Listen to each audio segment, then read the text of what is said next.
लगन तुमसे लगा बैठे, जो होगा देखा जाएगा। क्या बात है, अद्भुत। तुम्हें अपना बना बैठे, जो होगा देखा जाएगा। कभी दुनिया से डरते थे कि छुप छुप याद करते थे।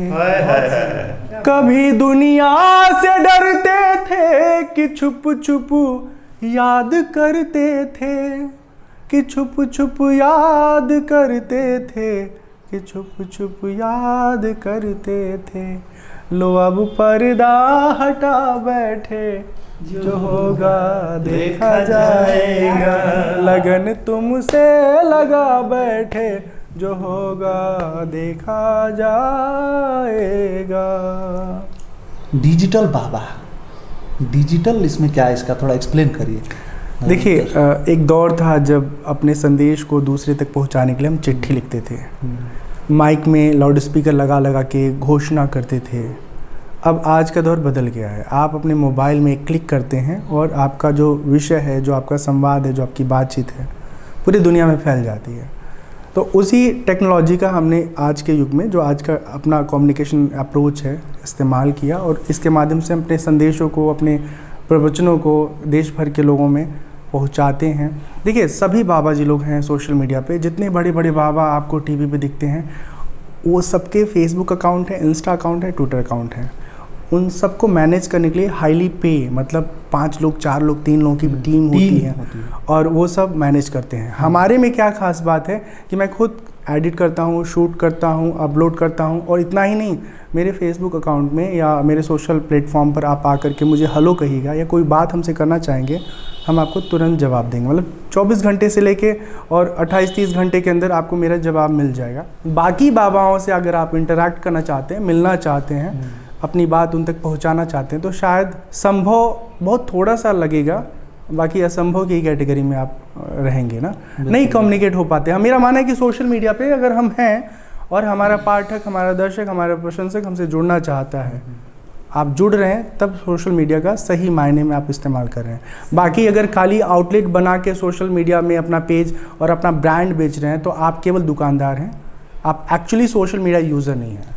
स्वामी जी, एक इसी से जुड़ा प्रश्न मेरे मन में आ रहा है कि आप लोगों ने गोस्वामी तुलसीदास को जानते ही हैं, हम और अन्य कवि हैं, तो हमारी परंपरा से वो जुड़ते हैं। आप साधक हैं तो आपकी परंपरा से भी तुलसी बाबा जुड़ते हैं, और आप चूँकि कथावाचक भी हैं और वो भी राम कथावाचक थे, तो इसलिए भी ये प्रश्न ज़रूरी हो जाता है कि चिट्ठियों की बात आपने कही, उन्होंने एक ग्रंथ ही लिखा, विनय पत्रिका, विनय की चिट्ठियाँ लिखी उसमें भगवान को। तो स्वामी जी, मैं जानना चाहता हूँ कि मोबाइल पे हम कहाँ मैसेज लिखें कि भगवान तक पहुँच जाए। बहुत शानदार ये तो प्रश्न है। जो भौतिक संसाधन है वो भौतिक जगत के लिए है, और जो अलौकिक जगत है ना, वहाँ पे आपको भौतिक संसाधन काम नहीं आने वाला। इसीलिए तो सदियों से कहा गया कि तन से जितना भी अर्जित कर लो, इस धरा पे ही रह जाएगा, लेकिन जो मन से आप अर्जित करेंगे ना, भगवान का सुमिरन, चिंतन, भजन, मनन, निधिध्यासन, योग, ध्यान, वो देह के समाप्त होने के बाद भी आपके आत्मा के साथ हमेशा संस्कार राशि में जुड़ा रहेगा। तो मैं सिर्फ यही कहना चाहता हूँ कि सोशल मीडिया, मोबाइल का इस्तेमाल सिर्फ इसलिए और इस सीमा तक कारगर साबित है, लाभप्रद है, जहाँ पर आप सीखने समझने के दौर से गुजर रहे होते हैं। जहाँ सीखने समझने के बाद प्रयोग करना शुरू करते हैं, वहाँ मोबाइल की जो भूमिका है वो ख़त्म हो जाती है। जैसे छोटा बच्चा तमाम सारा नोट्स बनाने के लिए, स्कूल का होमवर्क करने के लिए इंटरनेट से बहुत सारा डाटा देख लेता है, समझ लेता है, फिर अपने कॉपी पे, अब मोबाइल पे ही बना के मैडम को मोबाइल नहीं जमा करता। सही बात, बहुत शानदार। तो दरअसल मेरा उद्देश्य भी यही था कि यहाँ तक बात पहुँचे कि मोबाइल की भी एक सीमा है। नहीं, बहुत सुंदर सवाल, बहुत सुंदर सवाल है। और लगे हाथ में आपको निवेदन के साथ ये भी बताना चाहता हूँ कि मोबाइल की दुनिया में ना हमको उलझना नहीं चाहिए।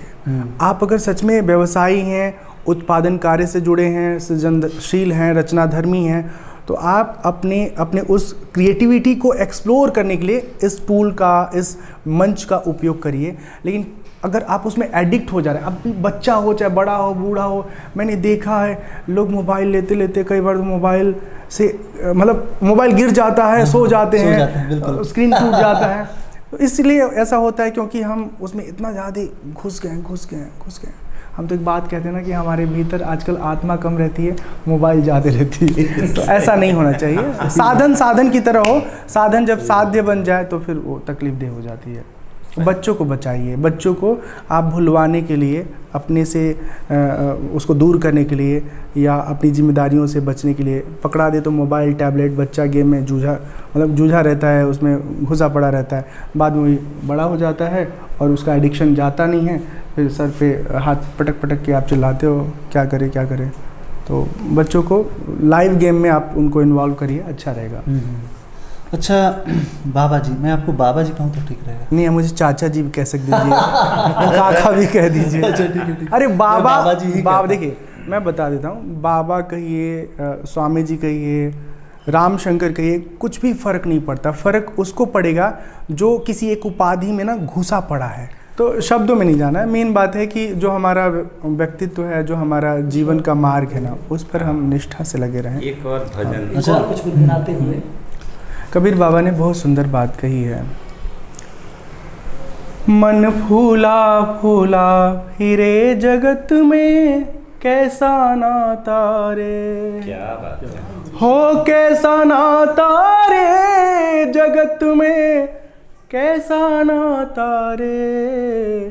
थोड़ा सा नीचे कर लीजिए। मन फूला फूला फिरे जगत में, कैसा नाता रे।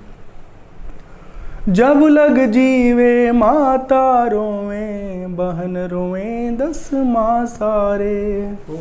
13 दिन तक तेरी रोवें, फिर करे घरवा सारे। हो कैसा नाता रे जगत में, कैसा नाता रे। मन फूला फूला फिरे जगत में, कैसा नाता रे। आखिरी में कबीर बाबा बहुत सुंदर बात कहते हैं। झूठे मोह ममता में मूरख, बधा 84 पासारे।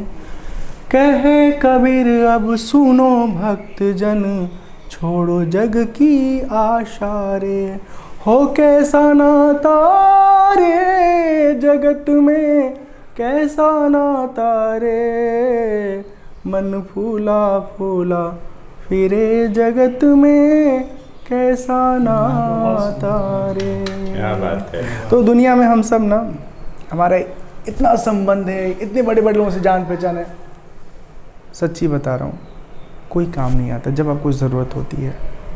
ये सारे संबंध तभी तक हैं जब तक कि आप समर्थ हैं, सक्षम है। और समर्थ दूसरा कोई नहीं बनाता, समर्थ आपको खुद बनना पड़ता है। क्या बात है। अपने तप से, अपने अध्ययन से, अपने परिश्रम से। मैं सच बता रहा हूँ, एकदम यथार्थ है, आप सबका भी ये यथार्थ होगा। जब आप धीरे धीरे उड़ने लगते हैं ना, तब आपको उड़ने वाले अपने झुंड में शामिल करने लगते हैं। कितनी, ये बहुत अच्छी बात। क्या बात है। हाँ, और उनको उम्मीद होती है कि जब मैं थक जाऊंगा तो ये उड़ने वाला भी मुझे कुछ और दूर तक ले जाएगा। हाँ, सच्ची बता रहा हूँ। मुझे अभी, मैं गृहस्थ हूँ, मेरा विवाह हो चुका है, मैं विरक्त होने का मन कर रहा है नहीं, आपकी बातें सुन के। और ये हमारे अच्छा, साथ हाँ, अरविंद सर बैठे स्वामी हुए जी हैं। अभी आप- जैसे रिश्ते नातों के बारे में बहुत ही सहज भाव से हमें बताया है। तो मेरा प्रश्न स्वामी जी से है कि जीवन इतना कठिन क्यों है, और देखिए, इसको किस तरह से सरल, सहज और शांतिपूर्ण बनाया जा सकता है, इसके देखिए बारे में मैं कैसे? इसमें देखिए, सवाल जो हो ना और जेन्युइन होना चाहिए। हाँ, जीवन इतना कठिन क्यों है, ठीक है ना। तो पहले जीवन क्या है ये भी हाँ, जानना जरूरी है। बिल्कुल। हो सकता है जीवन जिससे- समझ में आ जाए तो कठिन वाली बात ही खत्म हो जाए, कठिनाई को, है ना। तो जीवन जो है, हमारे शास्त्र और वेदांत के हिसाब से हम सभी जीवों का जो कर्मफल है उसको भोगने का एक अवसर है। सारे कर्मों का हिसाब किताब करके, और साथ में इतना प्रयत्नशील हम रहें कि कोई भी कर्मफल और हम उत्पन्न न होने दें। जैसे हमारा देह मिल गया, अब हमको ज्ञान हो गया कि हमें मुक्त होना है, हमें बंधन में नहीं आना है, फिर से जन्म नहीं लेना है। तो हमें एक ही काम करना है कि जो कर्म बंधन से हम बंधे हुए हैं जो प्रारब्ध या जो दुख हमारे जीवन में आ रहा है उसको हम भोग लें, लेकिन कोई ऐसा फल न प्रकट होने का काम करें, मतलब कोई ऐसा कर्म न करें जिससे और फल प्रकट हो।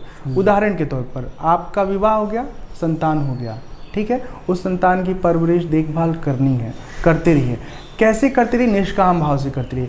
ये सोच के नहीं करिए कि हमारा बच्चा बड़ा होगा, फिर उसकी बहू आएगी, फिर बुढ़ापे का सहारा बनेगा, ना, ये सोचना ही नहीं। अगर आप ये सोचेंगे नहीं ना तो बाद में जो होगा वो देखा जाएगा। हो सकता है अनुकूल आपके घटना घटे, हो सकता है प्रतिकूल घटे। आपने चूंकि उम्मीद ही नहीं की कि पौधा लगाएं तो इसका रस हमको चाहिए, तो जब रस की कामना से युक्त होकर के उसको सींचे नहीं है तो रस दे चाहे ना दे, आप अपनी अवस्था में आनंदित रहें। बाबा जी, ये तो बच्चे से संबंधित बात आपने कही। सवाल मेरा ये है कि भाई बच्चे से उम्मीद न करें, लेकिन जिसका विवाह तय हुआ हो, जिन लोगों का भी विवाह तय हो रहा हो, मेरा इशारा अमित और अनंत ने दोनों लोगों की तरफ है, पत्नी आने वाली हो जीवन में, उससे उम्मीद करें कि निष्काम रहें। अब पत्नी को आप किस रूप में देखते हैं?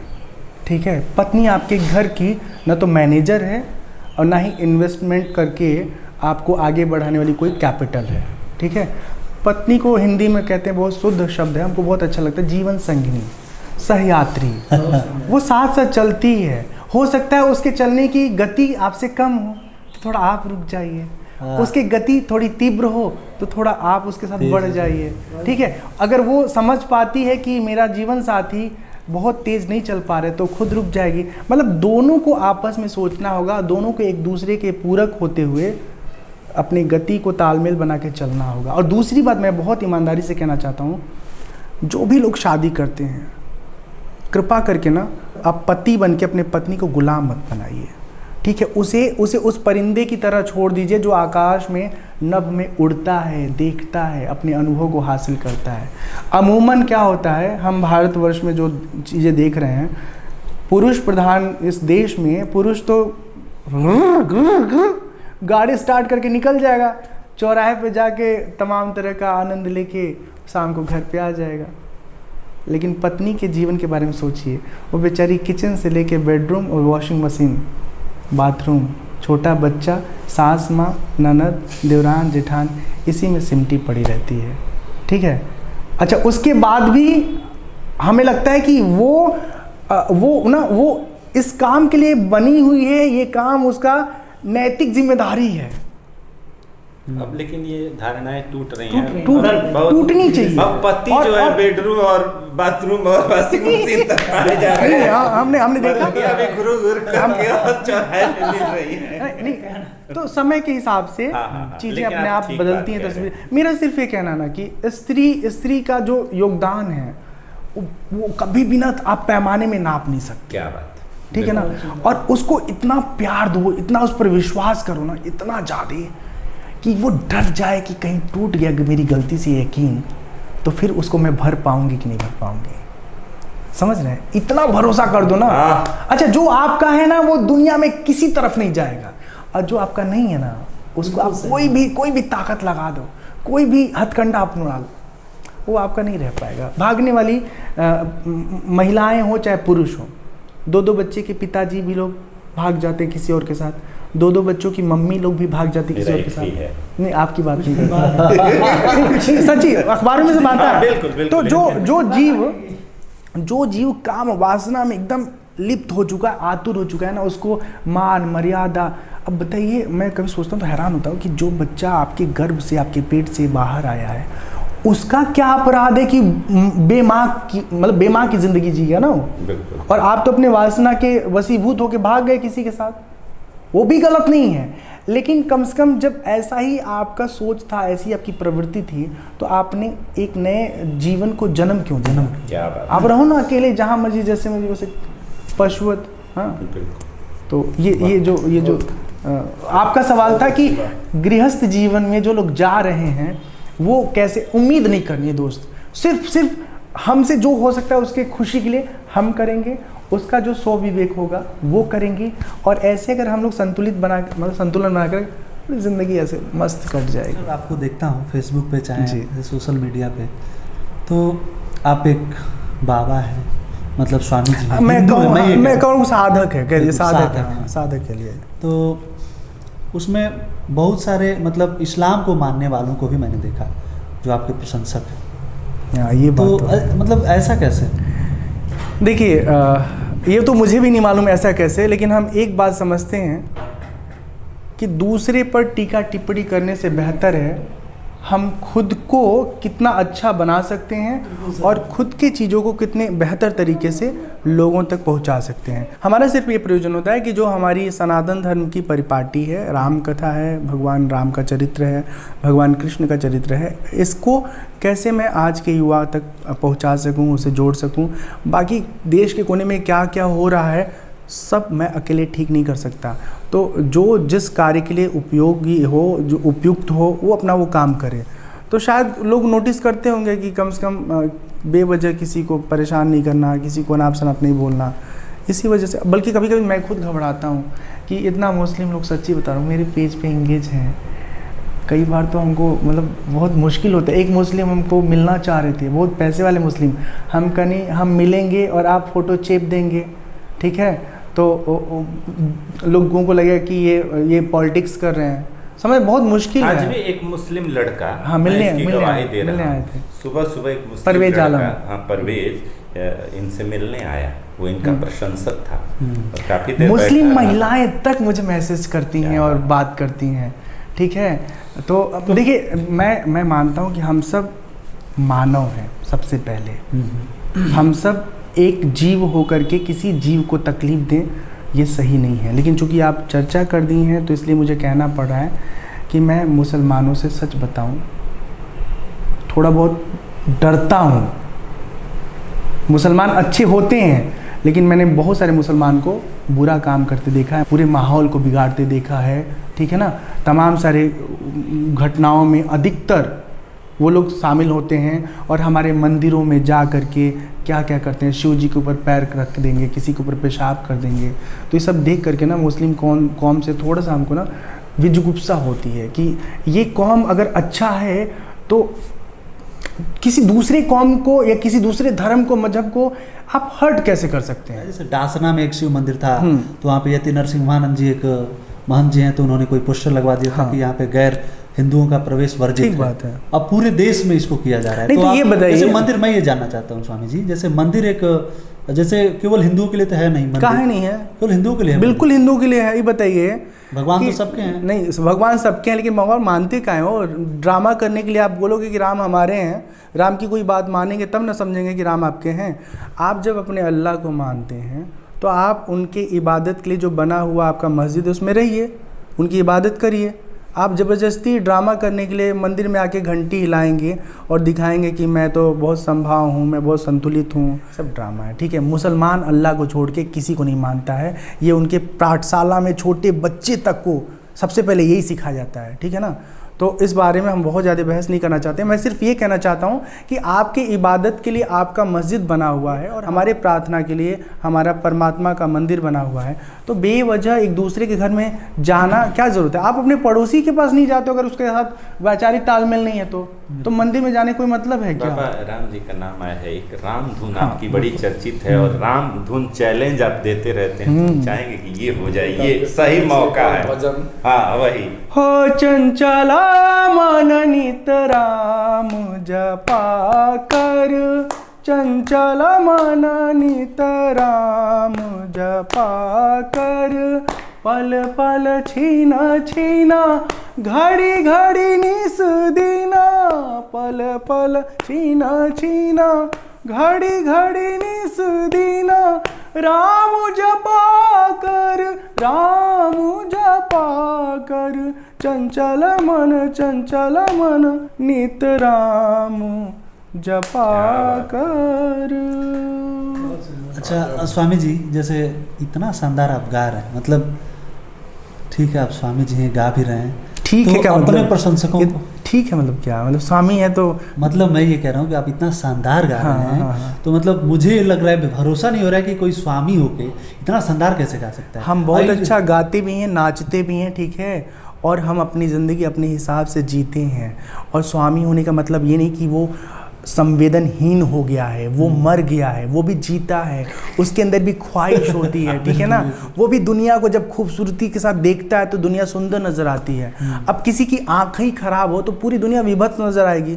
आंख खराब होने की बात हम दृष्टि से कर रहे हैं, ठीक है। मैं समझ गया सवाल। हाँ, तो कहने का मतलब ये है कि यार हमको स्वामी बोल बोल के ना आप लोग हमको मुर्दा मत बनाइए, ठीक है।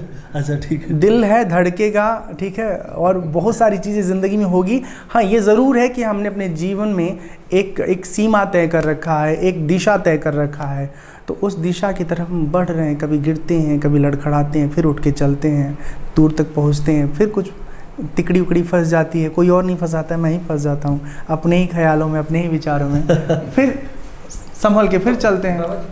कोई एल्बम वगैरह, जैसे हम ये कह रहे थे, कोई म्यूजिक अगर मतलब इतना शानदार आप गाते हैं और लिखते भी हो तो हर मुखवा के मुस्कनिया हमार जान ले गइल। इन्होंने गाया है। हो कुछ कईबो न कइला कान्हा तुहसे प्यार हो गइल। तो गौले बाटी, लेकिन एक जने एल्बम रिकॉर्ड कैले हमार, और जब रिकॉर्ड उकॉर्ड हो गए तो हम कहनी भैया में तनी मनी कमी बा, तो कहले कि अब इतना टाइम ना बा कि हम हर कमी दूर करब। तो हम कहनी जब पैसा का बात कइला तो हम तना में कटौती कैली कि इतना लेला इतने लेला। तू कहता कि हम बढ़िया काम करब, 2 के जगह ही 3 लेब। तो जब वो एक तरह का जवाब दिया है तो वो एल्बम का रिकॉर्डिंग ऐसे रखल बा।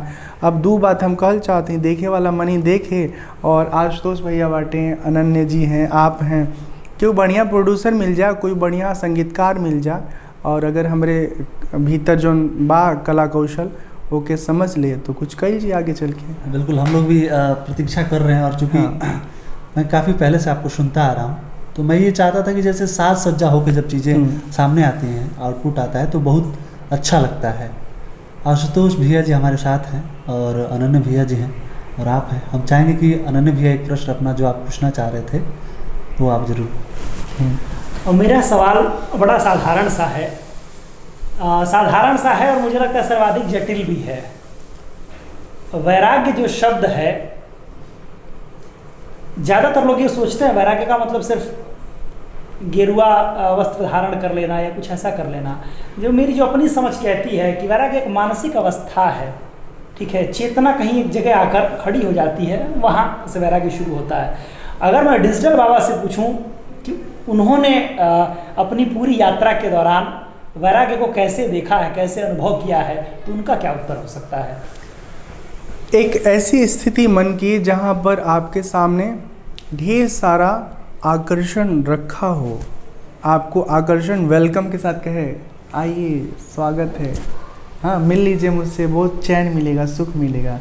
पैसा भी हो सकता है, वो शोहरत भी हो सकता है, वो संपत्ति भी हो सकती है, वो कोई मठ मंदिर बड़ा बड़ा जो भूभाग है वो हो सकता है, कोई स्त्री भी हो सकती है, कोई कन्या मतलब रूपवती जो है नवयुवती भी हो सकती है। वो सब आपको अपनी तरफ बाहें फैला के बुलाएं और आपका मन कहे और आपका फैसला कहे कि नमस्ते, हम आपको कुछ नहीं समझते, हम अपनी ज़िंदगी में बहुत आनंदित हैं और अपने आप में हम खुश हैं।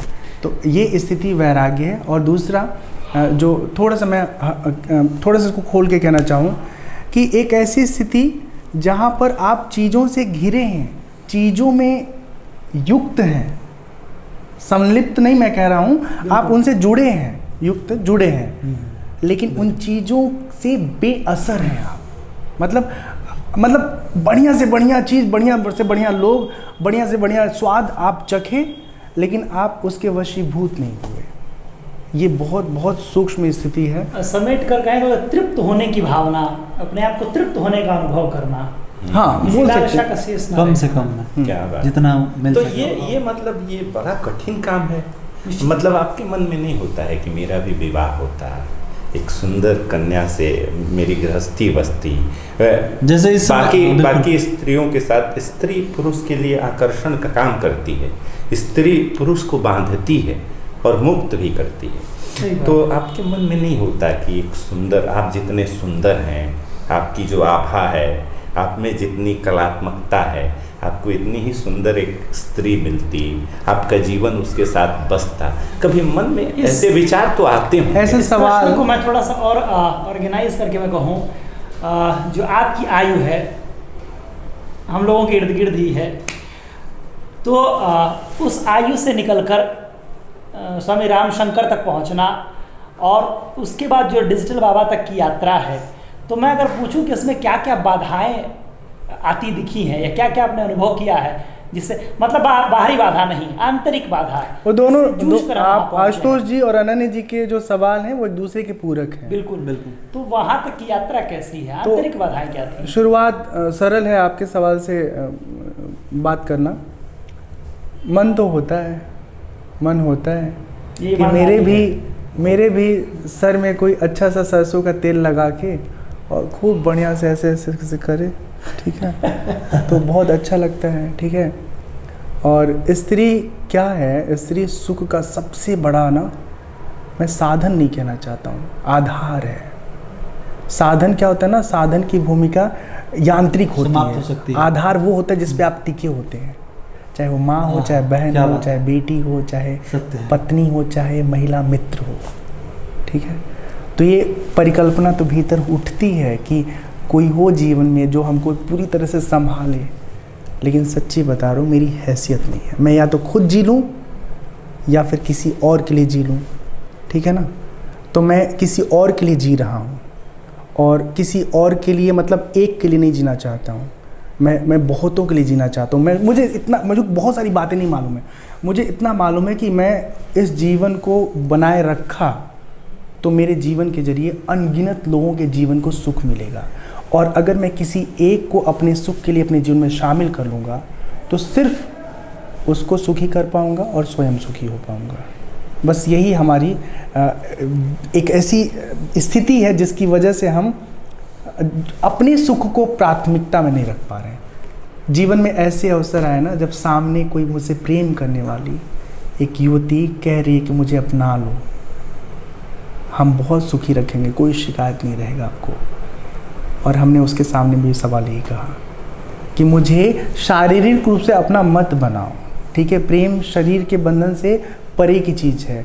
आप प्रेम करते हो, फिर विवाह कर लेते हो, फिर प्रेम की ऐसी तैसी सब हो जाती है, नष्ट हो जाता है। हाँ, प्रेम, मुझे लगता है प्रेम को रिश्ते की ज़रूरत नहीं है, प्रेम को मन की ज़रूरत है। और अब आप कहेंगे कि हो सकता है आप सोच रहे हो या सोच सकते हैं कि क्या किसी एक से ही आप प्रेम करेंगे, तो हम इस बात पे दो टूक उत्तर देते हैं कि कोई भी इंसान जितने लोग उससे प्रेम करेंगे उतने लोगों से वो प्रेम करेगा। ऐसा नहीं हो सकता कि कोई एक प्रेम करे और आप केवल उसी से प्रेम करें, तो फिर ये तो फिर बंधन हो गया ना। ये वैराग्य में आने से पहले कोई अफेयर हुआ था, कभी दिल टूटा था? दिल टूटा नहीं था, अफेयर नहीं हुआ था। एक लड़की मुझे ठीक लगी थी पहली मुलाकात में, उस समय हम पत्रकारिता भी करते थे। उनका साक्षात्कार लिए, अखबारों में उनके बारे में खूब अच्छा समाचार छपा, और दूसरी मुलाकात में हम 2 पन्ने का एक लेटर उनके लिए लिखे कि आप बहुत काबिल हैं, प्रतिभावान हैं। चूँकि मैं थिएटर करता था, वो प्ले की दुनिया से थी, तो हम वो चिट्ठी ले जाए, घर पहुँचाए। वो संजोग से थी नहीं, उनकी छोटी बहन थी, हमको पकड़ा दिए। वो चिट्ठी छोटी बहन पढ़ी, उनके पिताजी पढ़े, और सबसे अच्छी बात ये है कि जिस लड़की को ये पत्र हम दिए थे 2007 के आसपास या 8 में, वो लड़की मुझे 2017 में बताई कि जब पापा पत्र पढ़े ना तो बोले कि बच्चे में कोई मलिनता नहीं है। क्या बात है। बहुत निर्मल मन से इसने अपनी बात कही थी। पापा ने तो उसी समय बताया, लेकिन फिर उस लड़की से मेरी मुलाकात फेसबुक पर 2017 में हुई, और आज भी वो शादीशुदा हैं। उनके जो पति हैं मेरे बहुत अच्छे मित्र हैं। क्या अभी से नहीं, पहले से, उससे मुलाकात से पहले उसके पति मेरे मित्र थे। तो उनके पति को भी पता है कि बाबा जी का मतलब रामशंकर, तब मेरा नाम राम प्रकाश भट्ट था। तो मेरी पत्नी इन्हें ठीक लगी। उन्होंने ही बताया कि हम दोनों पहले से एक दूसरे से इमोशनली अटैच्ड हैं। तो हमने कहा, मैं तो इमोशनल और अफेयर वाली बात ही नहीं थी, बस एक सूझबूझ था। और मुझे लगता है हर इंसान को एक हक है, वो इंसान सोचता है कि मेरे कोई अच्छी उपयुक्त जीवन संगिनी मिल जाए, सफ़र खूबसूरत हो जाए। क्योंकि जीवन संगिनी का चुनाव, मेरा ये मानना है कि जिसको जीना है वही तय करे, और एक नज़र में देखने के बाद ये हुआ होता